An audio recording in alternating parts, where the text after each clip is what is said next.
शामी साहब, 4 लोग उनके नाम लिखकर रख दिए हैं, बंद कमरे में मेरे खिलाफ साजिश हुई, अब जीत मुझसे नहीं सकते हैं। ज़ाहिर खान साहब के जलसे भी बड़े बड़े हैं, महंगाई का तूफान है जो कि जिसका हुकूमत को सामना है, आवाम को सामना है, और उस पर भी वो बयानियां बना रहे हैं। आपके ख्याल में अब ये कॉन्फिडेंस दुरुस्त है उनका कि वाकई जीत अब उनसे नहीं सकती है पीडीएम?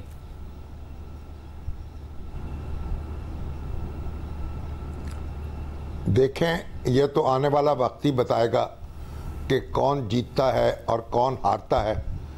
अभी तक तो खान साहब जो हैं अपनी पैदा की हुई उलझनें जो हैं उनसे निपटने की कोशिश कर रहे हैं, और वो सियासत जो है वो सैलाब जो है उसमें भी ख़त्म नहीं हो रही।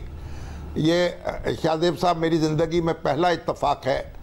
मैंने बड़े बड़े क्राइसिस देखे हैं, जंगें, ज़लज़ले, सैलाब, हर आजमाइश के मौके पर कौम मुत्तहिद होती रही है, उसके लीडर जो हैं यक ज़ुबान होते रहे हैं।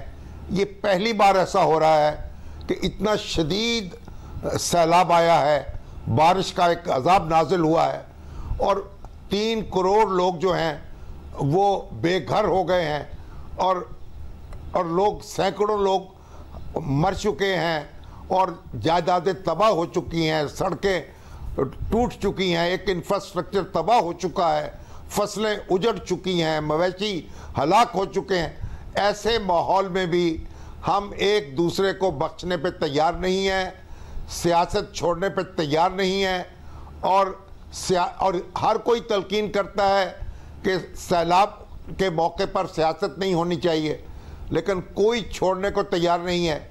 और आज हम सदर मुमलकत से मिले और उन्होंने भी ये बात कही कि सियासत जो है नहीं होनी चाहिए, सैलाब के मौके पर लोगों की खिदमत होनी चाहिए, लेकिन उसके बावजूद ये हो नहीं पा रहा। कौम को अब भी तकसीम किया जा रहा है और ये नारे लगाए जा रहे हैं, और मुझे मालूम नहीं है कि ये ताकत के इजहार का कौन सा मौका है। अभी देखिए, इंतखाबात होने वाले हैं, खान साहब कई नशिस्तों पर खड़े हैं, वहाँ उनकी ताकत का इम्तिहान हो जाएगा।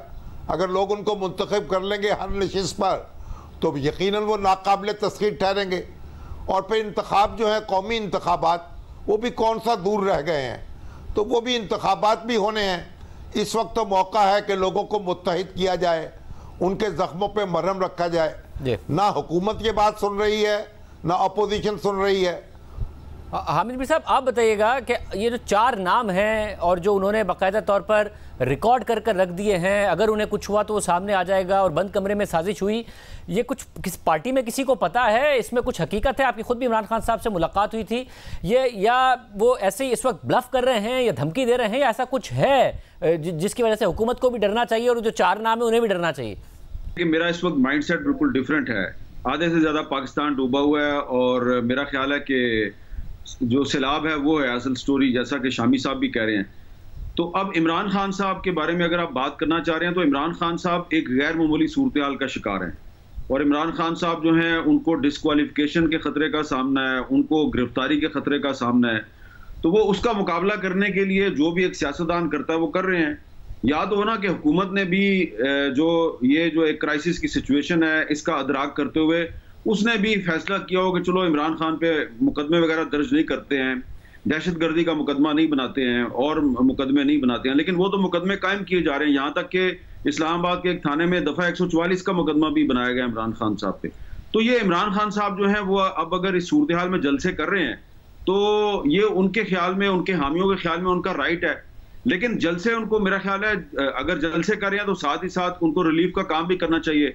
उन्होंने एक टेलीथॉन किया है, उसमें वो उनका दावा यह है कि 5 अरब रुपया इकट्ठा हो गया है, तो अब वो 5 अरब रुपया जो है वो सैलाब ज़दगान में तकसीम भी होना चाहिए। जहां तक उनके इस दावे का ताल्लुक है कि उन्होंने 4 लोगों के नाम लिखे हैं, तो जब भी किसी को ये खतरा होता है कि उसकी जिंदगी को या उसकी सियासत को कोई नुकसान पहुंचाने के दर पे है, तो वो इस तरह का काम करता है। इस तरह के काम पहले भी हो चुके हैं पाकिस्तान में। तो इमरान खान साहब के इस रिकॉर्डेड बयान से किसी को डरना चाहिए या नहीं डरना चाहिए, ये तो मुझे नहीं पता, लेकिन फिलहाल तो इमरान खान साहब को किसी ने कोई हाथ तक नहीं लगाया, ना ही उनको किसी ने गिरफ्तार किया है, ना ही कोई अदालत का उनके खिलाफ कोई बड़ा फैसला आया है। इसके बावजूद अगर इमरान खान साहब कह रहे हैं कि मैं 4 नाम ले दूंगा, तो वो जो 4 लोग हैं उनको सोचना चाहिए कि इमरान खान साहब उनके लिए ख़तरा है या नहीं है। मेरा जो ख्याल है वो ये है कि इमरान खान साहब इस वक्त अपनी सर्वाइवल की जंग लड़ रहे हैं। कुछ लोगों का ख्याल है कि वो बड़े पॉपुलर हैं और उनके खिलाफ कोई फैसला नहीं आ सकता, लेकिन मैं समझता हूँ कि इस वक्त बहुत से लोग गलत फहमी में हैं, ख्वाह वो इमरान खान है या वो हुक्मरान जमातें हैं, ख्वाह वो मुस्लिम लीग नून है या पीपल्स पार्टी है, उनको बड़ी गलत फहमी है। मैं इन सब को दावत देता हूँ, इमरान खान साहब को, आसिफ जरदारी साहब को और बाकी सब जितने भी लोग अपने आप को बड़ा पॉपुलर समझते हैं, मेरे साथ चलें सैलाबज़दा इलाकों में, वहाँ इनको इनकी पॉपुलैरिटी का पता चल जाएगा। तो इमरान खान साहब ने अगर वाकई साबित करना है कि वो बड़े पॉपुलर हैं, तो किसी सैलाबज़दा इलाके में, बल्कि अपने ही सूबे में, खैबर पख्तूनख्वा में जहाँ पे सैलाब आया हुआ है, नौशहरा में या चारसदा में या स्वात में कहीं पे जलसा कर लें, उनको पॉपुलैरिटी का पता चल जाए। शामी साहब, ये जो कॉन्फिडेंस है तहरीक इंसाफ का, आपके ख्याल में गलत कॉन्फिडेंस है? क्योंकि हमें माजी की तारीख तो देखा है, उनको मुतादिद दफ़ा तौहीन के मुकदमों का सामना रहा है इमरान खान साहब को। सुप्रीम कोर्ट में तो उन्होंने माफ़ी भी नहीं मांगी थी, रियायत मिल गई थी। एक दफ़ा सिर्फ इलेक्शन कमीशन में ही माफ़ी मांगी है, मगर उसके बाद फिर उन्होंने तौहीन कर दी, फिर उनको उसका सामना है मुबैना तौहीन का। आपको लगता है कॉन्फिडेंस उनका गलत नहीं है कि इमरान खान साहब के खिलाफ नहीं आ सकता है फैसला, वो इतने पॉपुलर हैं?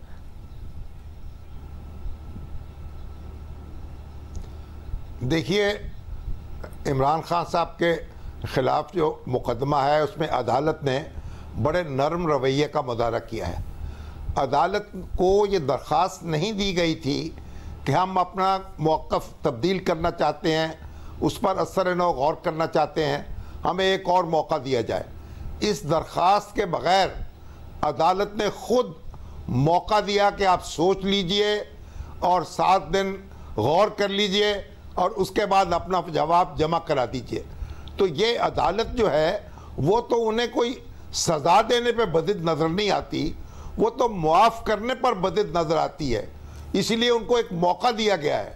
ये तो उनके इर्द गिर्द जो लोग हैं वो चैलेंज दे रहे हैं, वो ऐसे हालात पैदा कर रहे हैं कि उनको सज़ा हो जाए। वो इश्तिहाल दिला रहे हैं अदारों को, अदालतों को, और कह रहे हैं कि किसी क्या मजाल है कि इनके खिलाफ कार्रवाई कर सके।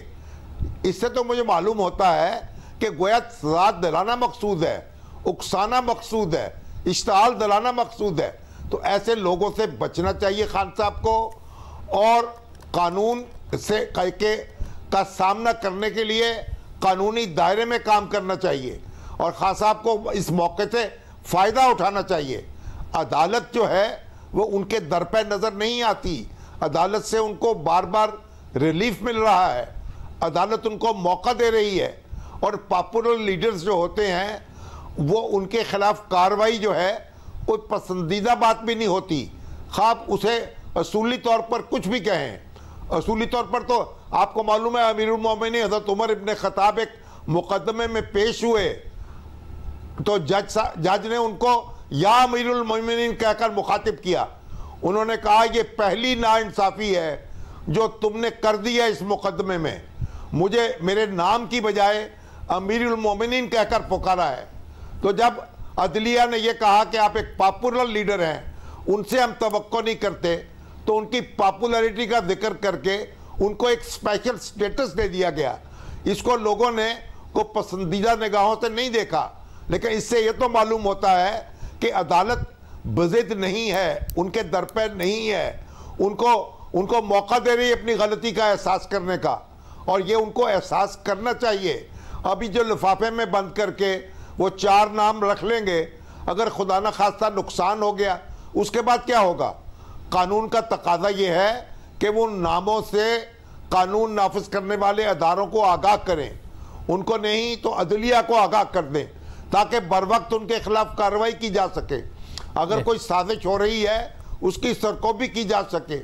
बाद में बाद अज़ मर्ग वावेले से क्या फ़ायदा होगा?